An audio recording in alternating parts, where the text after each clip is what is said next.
So you can give this to your pregnant patients. Another compatibility is the one that is considered as category C and category D in the original one. Compatible maternal benefit is greater than the embryonic fetal risk. So kung pasyente nyo ay may sakit, kailangan uminom ng gamot, and the drug is benefiting the mother more than it produces a risk to the embryo, then you can give it and compatible with pregnancy. Diba? For human data suggests your low risk. That means you have human data results that show it is low risk. You can give this to your patients. No limited human data and animal data suggests low risk. You can also give this. Depending on the situation, low risk, moderate risk, suggest risk, and high risk. Yung mga high risk nyo, when you have high risk and moderate risks, okay, that means you have to weigh the benefit versus the risk of the fetus. Okay, so pag masyado maganda ang benefit niya to humans, that means you can give it in situations. But if there's more risk to the baby rather than benefit to the mother, huwag nyo na ibigay. Okay? Ang mga examples nito will be your chemotherapeutic agents. Your chemotherapeutic agents, papipiliin mo ang mga magulang. Papipiliin mo yung nanay. Papipiliin mo yung mag-asawa. O, kunyari, nakakita kayo ng pasyente may breast cancer. At depende pa kung anong trimester mo makita yung breast cancer. Kung first trimester mo makita yung breast cancer, mag-uusap kayo, mahirap mag-uusap yan. Mag-chemotherapy tayo. Pero pag chemotherapy tayo, automatic, mamamatay ang baby mo sa loob. Ano gusto mong gawin? Sabi niya. Nag-iisip sila. Okay. Kung gusto nila yung pregnancy, sabihin nila, huwag tayo mag-chemotherapy. Pero your cancer will be progressing. By the time you reach the final trimester, baka mamatay na si nanay, matitira mo na si baby. Gusto ko na asawa yun. But if you're in the first trimester, the rule of the doctor is, treat the patient as if you're not pregnant. This is known as the double effect rule. Okay, apekto mo yung baby, at the same time your mother's getting cured, pero mawawalan ka ng pagbubuntis. Okay? So yan ang mga ethical dilemma sa pagbubuntis. Kaya akala nyo gano'n ang magbuntis. Pero mas mga you have also contraindicated in the first trimester, contraindicated in the second and third trimester. Okay? So if you have second and third trimester, you can probably take it in the first. If it is contraindicated in the first trimester, you can probably take it in the second and third trimester. But the word contraindicated here is contraindicated for the 3 trimesters. O, ito naman. Kasi paulit-ulit lang ito. Pero yun nga, try to look at the different drugs. Okay. Alam ko may I used drugs.com to get this because this appeared only last 2020 or 2020. Okay? Hindi ko masyadong tinuturo-turo 2020. So try to look at the different drugs that are probably compatible to pregnancy. And most of the supplementations that are given to pregnant patients are compatible. Ano ba mga supplementations niya? Folic acid, vitamin D complex, iron, ferrous sulfate, calcitriol, calcium carbonate, ano ba? Your DHA, your EPA, and all the other. Okay? But there's one vitamin that is contraindicated, particularly in high doses, and this is vitamin A, your tretinoid or your retinoic acid. Okay? Yung retinoic acid, yung ginagamit yan minsan sa mga babae sa matutang cystic pimples. And pinapag-waiver kayo na pag ininom nyo to, siguro din yung huwag kayo magbubuntis at hindi kayo muna magbubuntis. Hindi magkakaroon talaga ng content ng mga restrict. Okay? That is why the multivitamins of a pregnant patient, level of vitamin A is very low compared to levels of vitamin A on a regular adult vitamins. So huwag yung pinapainom ang multivitamins na adult at binibigay nyo sa buntis ng pasyente. Iba ang multivitamins na buntis kumpara sa regular patients that are not pregnant. Okay? So, tingnan nyo minsan, pag kayo ay nag-hospital pharmacy na, o pumunta na kayo sa Mercury o Watson, at naging inquisitive kayo, tingnan nyo yung ingredients ng multivitamins nyo. You will see an increased drop in vitamin A levels in your pregnant patient multivitamins or supplements. Okay? Hindi porque malaki ang level ng multivitamin, makakaganda sa inyo. Okay? Yung tama lang na kailangan nyo sa inyong mga pangangailangan. Okay? Naintindihan? I hope so. At pag kayo ay nakakita ng reseta ni Dr. Montesa, pwede ba i-dispense nyo kasi may nagpaganda na mercury drug sa akin na hindi niya binigay yung gamot kasi bawal daw sa magbubuntis. Hindi niya ako kinonsult at hindi niya ako teacher. So, hindi nabigyan yung pasyente ko. Sabihin mo, pinabalik ko yung pasyente ko, sabi ko, pumunta ka doon. Sabihin mo, ikaw ang gagastos. Pag ako naman ang maaga, hahabulin kita. Sinabi niya yun, ay, ito na po yung gamot. Kailan ko ba yung record? Oo, Diyos ko. Nakalagay na lang sa reseta, OBGYN, Dr. Montes. Diyos ko na.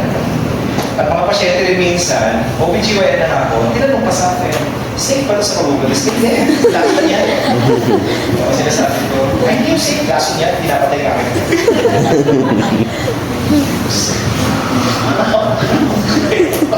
Parang pumunta pa kayo sa akin, alam niyo, OBGYN ako. Di ba, sana akong GP ako. Kaya at least pwede nyo tanongin, pero ako OBGYN. Your OBGYNs are well-versed with drugs that affect pregnant patients. So, alam naman nila yun. Okay? So, pag tinanong nyo pa, redundant yung tanong na yun. Okay? Parang sinapan nyo naman yung doktor na tinanong nyo pa ako, bakit? Kung yan ay safe, okay, lumabas sa pag-advise na tanong, hindi. Nasa na binibigay ko sa'yo. Pero alam mo kung paano ito. Gagawin ko na lang. So, dali. O, di ba sana nyo nakikita? Pag pinagpapawalan mo kasi sa ginagawa nila, di ba? Oo, Pinagawalan mo kasi nagagawin. So, pinagpapawalan. pag dumig mo ka. Okay. So, let's go to the next one. Let's go to breastfeeding. Okay, saan naman ang breastfeeding? Actually, marami rin yan. Okay. Breastfeeding. Okay, so pagtapos manganak ng pasyente nyo, okay, ang problema naman natin ngayon ay ang mga gamot na binibigay sa nanay nyo na might affect the patient or might affect the fetus because the fetus is breastfeeding. Okay? Now, there's always a rule that almost all drugs can actually enter the breast milk. And this might carry some risk to the breastfed infant. So what are the different considerations that you need to take off that will present a problem when the baby is breastfeeding and the mother is taking this?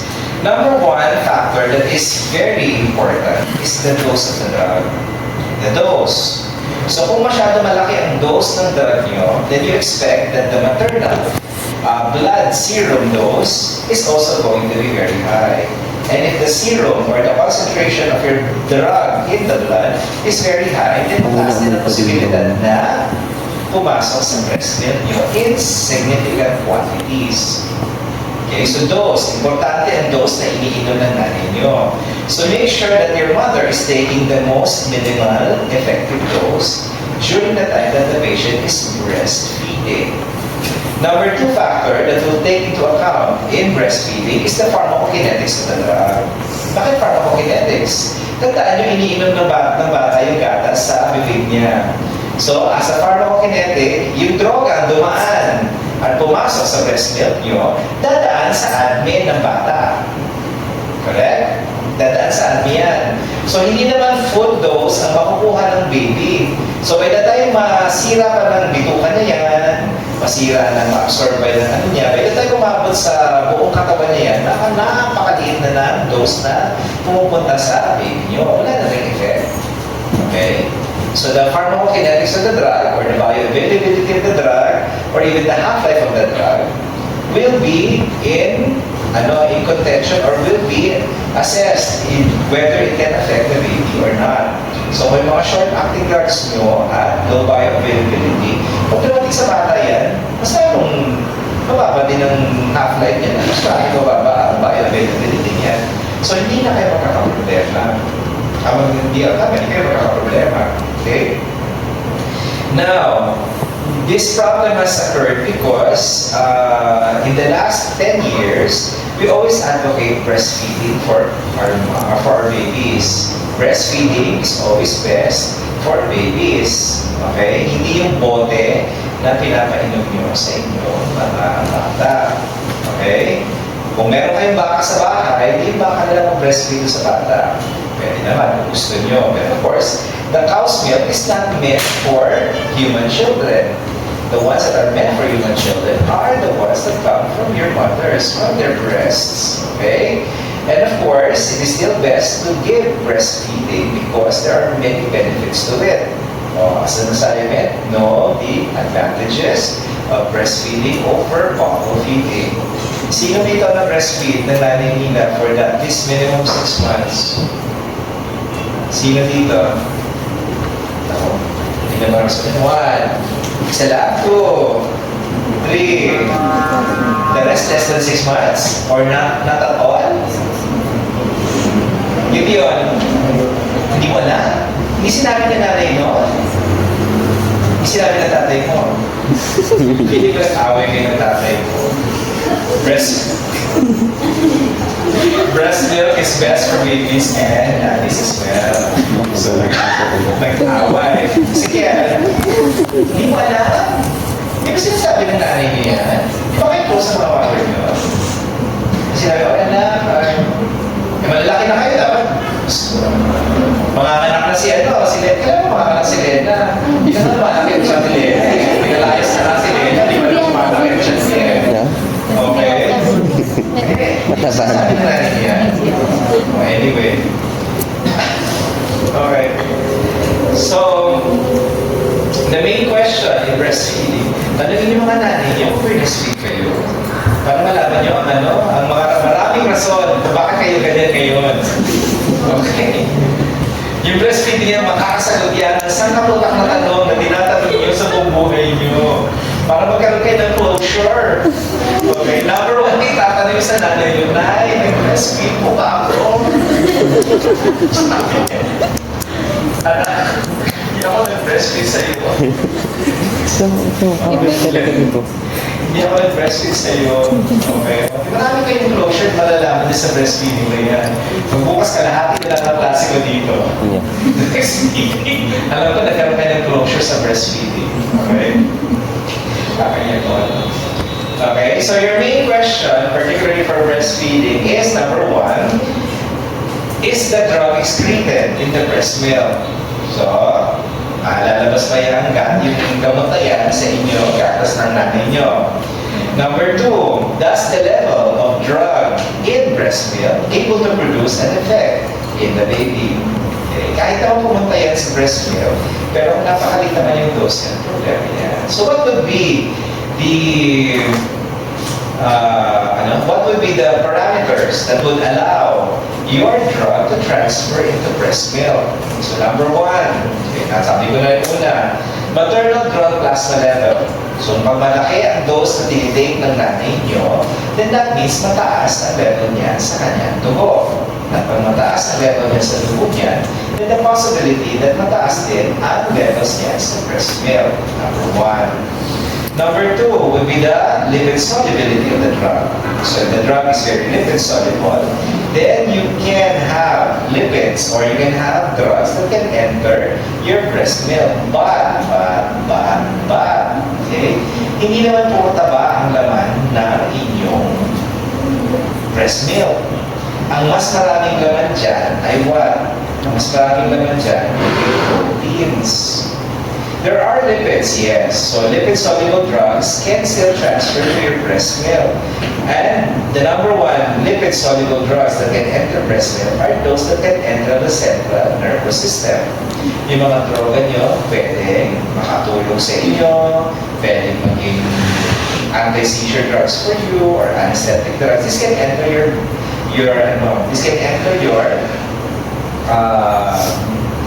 breast milk because there is some fat component.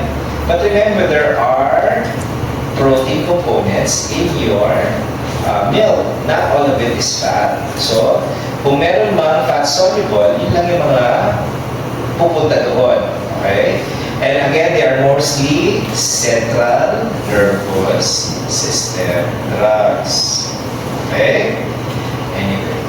Now, for maternal blood plasma level, sabi ko nga kung mataas man, now there is a certain period in the life of your breastfeeding that is very important. Kasi, you can actually, the mother can transfer a lot of drug in the first 4 days of breastfeeding. Okay, not first 4 days. Okay.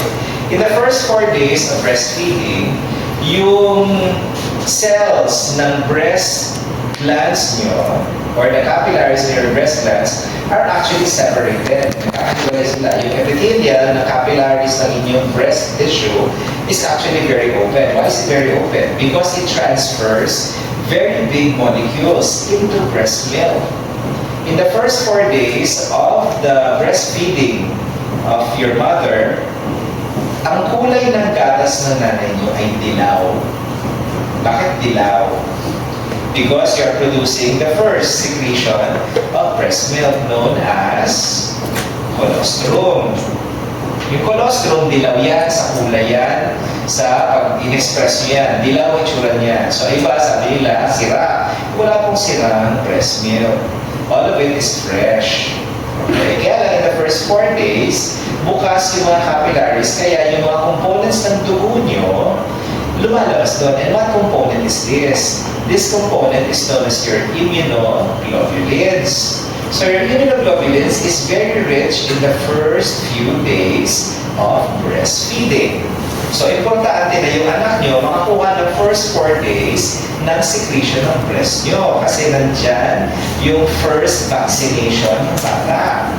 And because you're giving immunization, you're giving immunoglobulin, you're giving a naturally passive immunity to your child. That is why colostrum is very important. Okay? And this will give some form of protection for the first 4 days of your child and not having that much infection. After the 4th day, then the gaps of your capillaries that will allow blood or blood products to enter breast milk will now eventually close. And what you have now would be protein and fat. Okay? Another component or another factor that we'll take into consideration for drugs entering breast milk is the milk pH levels. O, dito nyo naman apply si Henderson-Hasselbalch equation. Okay? Breast milk has a lower pH than blood. So, mas acidic siya. So, that means if you put a weak base, if a weak base penetrates your, if a weak base penetrates your breast milk, what happens? Okay, it will ionize the breast milk. So when it ionizes, it's not anymore lipid soluble. And if it is not lipid soluble, it has no capacity to go back to the bloodstream. So it stays in your breast milk. Okay? If it is an acidic or a weak acid drug, since your breast milk is acidic, then it tends to be unionized in breast milk. And what will be the effect of an unionized drug? It is a lipid-soluble drug. And since it is a lipid-soluble drug, it cannot accumulate in breast milk. It will go back to your systemic circulation. Okay? Sige. Parang nakatuwa nga kayo. The next one would be, the next one is your molecular size or the molecular weight of the drug. Again, as a general rule, a very bulky drug does not diffuse through the capillary walls of your breast tissues and thereby do not enter the breast milk. Okay? Pero may maliliit lang, kaya-kaya dumaan yan sa inyo papunta sa breast milk nyo. Drug protein binding is also one very important factor. A highly protein-bounded drug cannot enter, cannot normally pass your breast milk or breast tissue because it is too big to enter, just like molecular weights. Okay?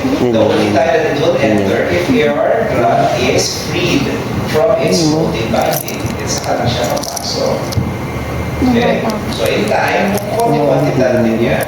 Engineering. Sa infant factors, again, bioavailability, same thing with your admin. Bioavailability would be the capacity of your fetus or your baby to destroy the drug before it reaches the systemic circulation.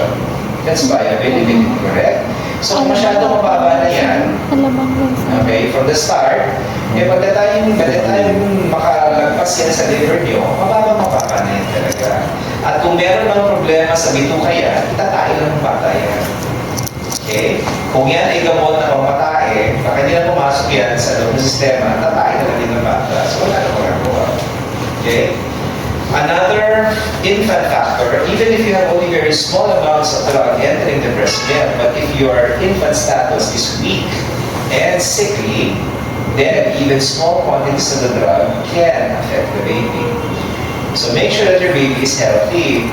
And if it is premature and it is sickly, then try as much as possible not to give any drugs from the mother for the fear that your baby will have problems metabolizing it and excreting it because of a premature status of your baby. Okay? Pwede naman kayo magbigay ng breast milk as long as wala naman kayo iniinom. Pwede nyo ma-donate ang breast milk nyo sa nursery kung nasa nursery pa yung bata at sila na magpapainom nun. Okay? Although there is substitutes for milk for premature babies, but it is the last resort. Pag talagang wala na kayo magawang breast milk, okay, pwede na tayo bumigay ng breast milk substitute. But again, we'd like to discourage that and we'd like to encourage breastfeeding. Even with cup, kahit na cup lang ibibigay nyo at nilalasahan lang ng bata yung breast milk, it is still best for baby. Okay? Now, normally as a general rule, if you have 1% of the maternal dose that enters your baby, then it is considered safe. Okay? Kung less than 1% lang ng maternal dose, kung 500 milligrams, ang maternal dose na ininom ng nanay nyo, dapat less than 1%. So that means that should only be less than 5 milligrams. Correct? Tama ba? Or 50 milligrams. Less than 50 milligrams, it reaches the baby, baka wala nang effect yan sa baby nyo. But if the 1% is greater than 1%, then it's the time that you probably have a little side effect that will happen in the gastrointestinal tract of your baby. Okay? So, dalawa sa mga droga na sinabi ko sa inyo should not be taken by mothers. And that is bromocriptine. Bromocriptine is a dopamine, what? Dopamine agonist. A dopamine agonist does not or inhibits the production of prolactin. And when it inhibits prolactin, that means you're not producing milk. Estrogen is the same. Actually, alcohol or moderate or severe intake of alcohol can reduce the amount of milk production in your patients. Okay? Okay. So what do you do if just in case your mother is supposed to really take a drug and it is breastfeeding? Anong gagawin nyo? Number one, don't use long-acting drugs. Don't use a drug that is given once a day. Your baby will eventually get some. Number two, if you're taking the drug 3 times a day, when you take the drug, make sure that breastfeed na muna kayo bago ininom yung drug. So if you're taking a drug set to be given a drug at 10 o'clock, mag-breastfeed na kayo bago uminom ng gamot. Para pag uminom kayo ng gamot, hindi na kayo nag-breastfeed. Mas kukunti na nalabas.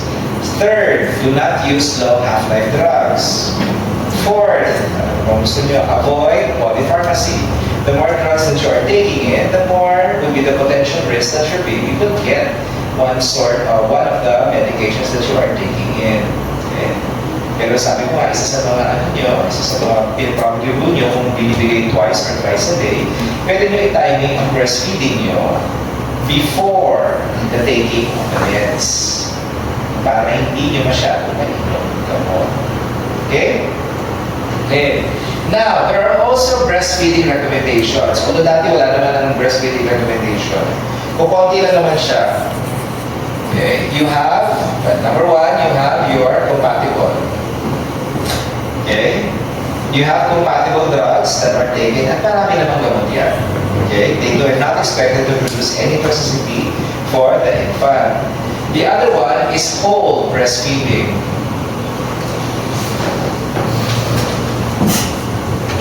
Okay?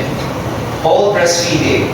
That means the drug may or may not be excreted in human breast, but it can produce an effect on the baby regardless of the dose. Even at low concentrations, it can produce an effect on the baby. And one of them is again, alcohol. So if you're taking alcohol, please hold breastfeeding. Okay? If there is no limited human data, it is probably compatible. Okay? So may mga gamot kayo sa pregnancy nyo that is the same category, then probably it will also produce the same category of your breastfeeding. The next one is not probable compatible. It is going to be probably toxic. Probable toxicity, okay, or potential toxicity. There is no human or limited human data, but it shows a possible or potential toxicity. Okay? The next one is, human data suggests low toxicity. 1, 2, 3, 4, 5. Okay? Human data suggests potential or low toxicity. Okay? Okay, and the last one is contraindicated. Contraindicated. Okay? That means it's totally contraindicated in pregnancy, breastfeeding. Okay? Bromocriptine, estrogen, doon pwede na ang atorvastatin. So look at them again, or try to search for them in your books and in your literature, and study them well. Okay? Maglista na kayo ng mga gamot under each of those categories. Okay? Marami kayong lista din. Kaya malaki ang trabaho ng clipharm. Kala nyo. Malaki ang trabaho ng clipharm. Kala nyo ganun-ganun lang. Okay? So are there any questions? Nakakatulog ka na ba? Hindi yun? Nakakatulog ka ba? O, yan na. Mag-closure ka sa nanay mo. Nanay, nag-breastfeed ba ako? Oo. Yung tatay mo nag-breastfeed sa'yo. Okay. Yung bote na lang yan. Bote na lang binigay ko sa tatay ko. Kung ka nag-breastfeed. Okay? So if there are no questions, let's call it a night. Class dismissed.